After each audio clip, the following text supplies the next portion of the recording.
नमस्कार मित्रों, बड़ी गणगौर की पूजा विधि आज हम आपसे शेयर कर रहे हैं। पहले जहाँ पर आपको पूजा करनी है उस जगह को अच्छे से साफ करके कोई भी शुभ कलर का वस्त्र बिछा लीजिए। उसके बाद हमने एक चौकी ली है जो कि लक्कड़ की है, डेकोरेटेड है। तो पाटा बिछाने से पहले मित्रों पाटा धोने का गीत गाया जाता है। पाटा धोने का गीत गाने के लिए आप 16-16 तार की 2 दूब की गुच्छियाँ बना लीजिए और इस तरह से हम जल छिड़केंगे और पाटा धोएंगे। क्योंकि हमारा डेकोरेटेड पाटा है, हम इसे धो नहीं सकते, लेकिन जल छिड़क कर हम 16-16 बार इसके ऊपर और हम पाटा धोने का गीत गाएंगे। पाटा धोने का गीत भी आप हमारे चैनल पर जाकर देख सकते हैं। उसके बाद हम एक चौकी अपनी पाटा विराजमान कर देंगे अपनी पूजा स्थल पर। उसके बाद मित्रों एक चार्ट लिया जाता है। चार्ट के ऊपर हमने गणेश जी का आह्वान करके सबसे पहले टिक्कियाँ जहाँ पर देंगे हमने अपना कार्डबोर्ड ले लिया है जहाँ पर हम टिक्कियाँ देंगे। 16-16 टिक्कियाँ दी जाती हैं। अपनी टिक्कियाँ देंगे मेहंदी से, काजल से, रोली से। एक दिन की गणगौर पूजने वाली महिलाएं इसी तरह से कार्डबोर्ड ले लेती हैं। पहले समय में तो दीवार पर ही ये सब किया जाता था, लेकिन आजकल दीवार खराब होने का डर रहता है, तो इसीलिए हमने ये चार्ट पेपर पर पहले गणेश जी का आह्वान करके सतिया बना लिया है, जिसे कि स्वास्तिक भी बोला जाता है। उसके बाद मित्रों हमने अपने मिट्टी के गोरा जी और ईसर जी ले लेने हैं, गणगौर ले लेने हैं।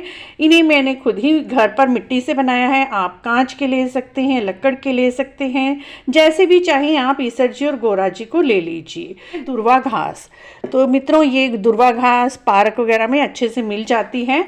इस तरह की दुर्वा घास आप पहले ही जब गणगौर पूजें तो आप पार्क में से मंगवा लें। इसी से ही हमने गुच्छियाँ बनानी है और इसी से ही हमें इसको अपनी चौकी पर विराज रखकर यहाँ पर अपने ईसर जी और गोरा जी को विराजमान करना है।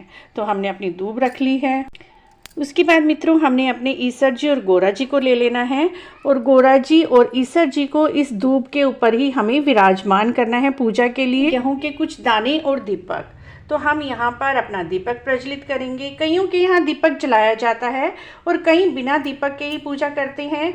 तो हम यहाँ पर अपनी चौकी पर थोड़े से गेहूं के दाने रखकर अपना दीपक सबसे पहले पूजा में जला लेंगे, प्रज्वलित कर लेंगे। दीपक के बिना हमारी पूजा संभव नहीं होती है।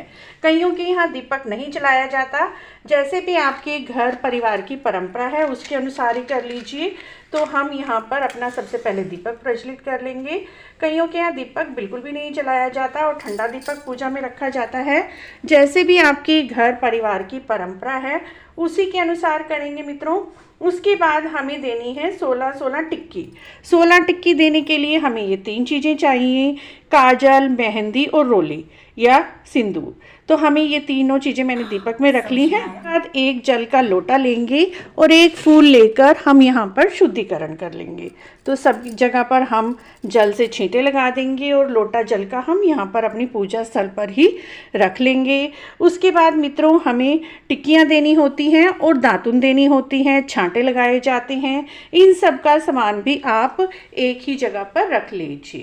उसके बाद मित्रों हमें सुहाग जल बनाना होता है। सुहाग जल बनाने के लिए हमें एक सिक्का, एक ये कोड़ी, सुपारी, एक चांदी का छल्ला और ये हल्दी की गांठ, ये हम जल में डालेंगे। सुहाग जल बनाने के लिए सबसे पहले शुद्ध जल डाल लीजिए और उसके बाद इसके अंदर हम कच्चा दूध डालेंगे। कच्चा दूध डालकर ये हमारा सुहाग जल बन जाएगा और इसी के अंदर हम ये 5 चीज़ें, कोड़ी, सिक्का, सुपारी, हल्दी की गांठ, ये सब 5 चीज़ें हम जल में रख देंगे। और जो 16-16 गुच्छियाँ हमने बनाई हुई हैं ये अपनी जोड़े सहित 2-2 ही लेनी है सभी को, तो ये 2 जोड़े। और उसके बाद हम कुछ ये सुहाग फूल आते हैं ये भी हम अपने जल में रख लेंगे। सुहाग फूल यदि आपको मिल जाते हैं तो बहुत अच्छी बात है, क्योंकि ये सुहाग का ही व्रत होता है तो सुहाग फूल बोला जाता है, जिसे सदाबहार के फूल भी बोला जाता है। ये फूल आप अपने सुहाग जल में अवश्य ही रखें।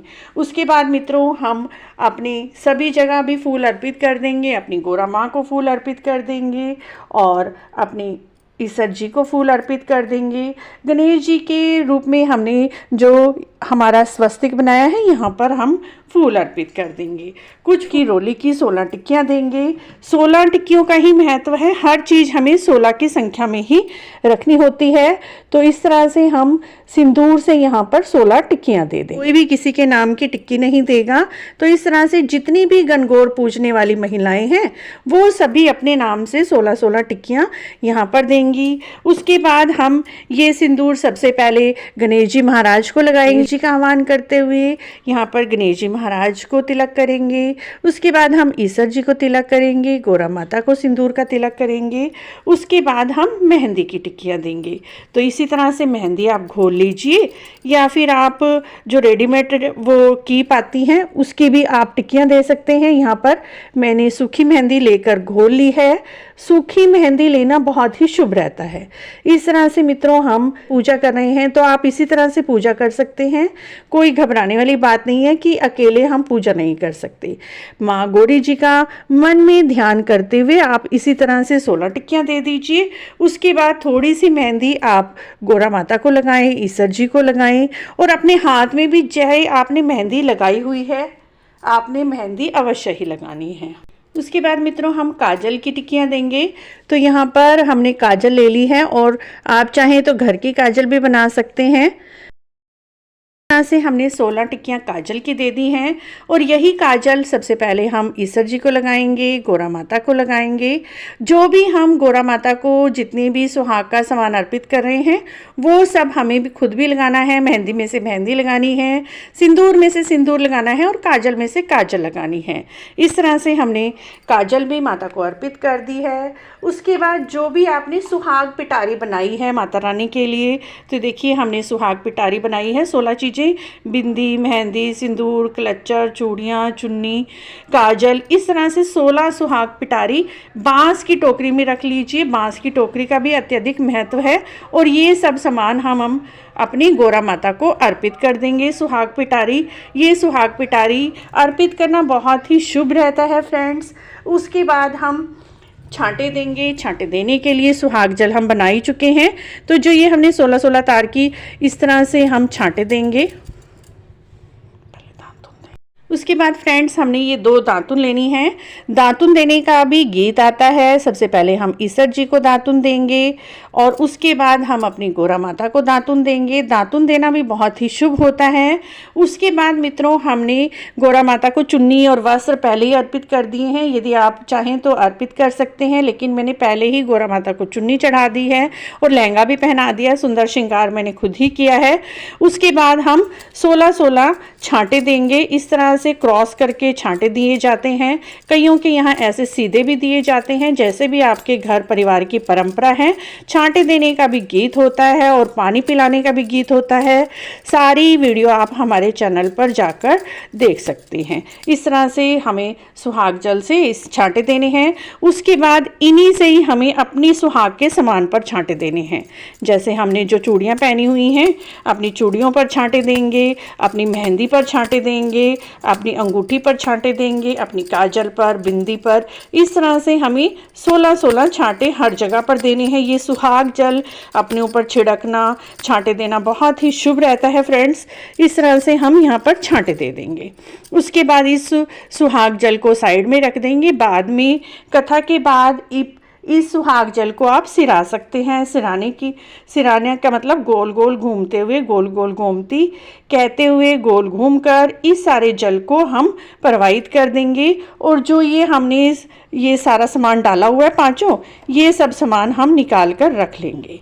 और इस सामान को आप शाम के समय, विसर्जन के समय और शाम को पानी पिलाते समय जब दोबारा से पूजा करेंगे उस समय प्रयोग में ला सकते हैं। अगले साल भी इसी सामान को आप प्रयोग में ला सकते हैं। और ये सारा सामान हम यहीं पर रख देंगे जो हमने सुहाग जल में पांचों चीज़ें डाली हुई थी, और ये जल को हम बाद में सिरा देंगे। उसके बाद मित्रों हमें गुड़ने बनाने होते हैं, गुलगुले बनाने होते हैं। ये 16 हमने मीठे गुड़ में गूंथकर आटा और ये गुलगुले बना लिए हैं। साथ में पूरी बनाई है, हलवा बनाई है। इन सब का भोग भी हम माता को लगा देंगे। यहाँ पर ईश्वर जी को, गौरा जी को थोड़ा सा इसमें लेकर और इस तरह से हम सबसे पहले अपने गणेश जी महाराज को भोग लगाएंगे। उसके बाद हम अपने ईश्वर जी को भोग लगाएंगे, गोरा माता को भोग लगाएंगे। तो यहाँ पर हम अपने ईश्वर जी को, गोरा जी को भोग लगा देंगे और इस भोग को हम प्रसाद के रूप में बाद में ग्रहण कर लेंगे। इस तरह से मित्रों एक दिन की गणगौर पूजी जाती है और यहीं पर बैठकर हम कथा सुनेंगे। कथा सुनने के लिए हम 16 दाने गेहूं के ले लेंगे और यहीं पर बैठकर हमने कथा सुननी है। 16 दाने आप गेहूं के ले लीजिए अपने सीधे हाथ में लेकर। इस तरह से यहीं पर बैठकर हमने ईश्वर जी की, गोरा जी की बहुत सारी कहानियां हैं। सारी कहानियां गणगौर की हमारे चैनल पर अपलोड है। कोई भी 2 कहानी सुन लीजिए, 4 सुन लीजिए। साथ में गणेश जी की कहानी आप अवश्य ही सुने। उस कहानी सुनने के बाद जो हमने ये गेहूं के दाने लिए हुए थे, इसको जल के लोटे में हम डाल लेंगे और जल के लोटे का जल हम सूर्य भगवान को अर्घ दे देंगे। इस तरह से मित्रों ये पूरी पूजा की जाती है। उसके बाद आप आरती कर लीजिए प्रेम पूर्वक, जो भी आपको आरती आती है, गोरा जी की, भगवान शिव भोले की, ईश्वर जी की आरती करके यहीं पर दीपक को प्रज्वलित कर रहने दीजिए जब तक दीपक जलता रहे। और इस जल को आपको कहीं पे भी खुले में जाकर गोल गोल घूमते हुए इस जल को सिरा देना है। इस तरह से मित्रों ईश्वर जी की, गोरा जी की एक दिन की पूजा आप गणगौर पर कर सकते हैं। आशा है आपको यह पूजा विधि अच्छी लगी होगी। यदि अच्छी लगी है तो आप हमारे चैनल को इसी तरह की सभी गणगौर से संबंधित वीडियो के लिए अवश्य ही सब्सक्राइब करें, लाइक करें, वीडियो को शेयर भी करें। कमेंट बॉक्स में जय ईश्वर गणगौर महाराज अवश्य लिखिए।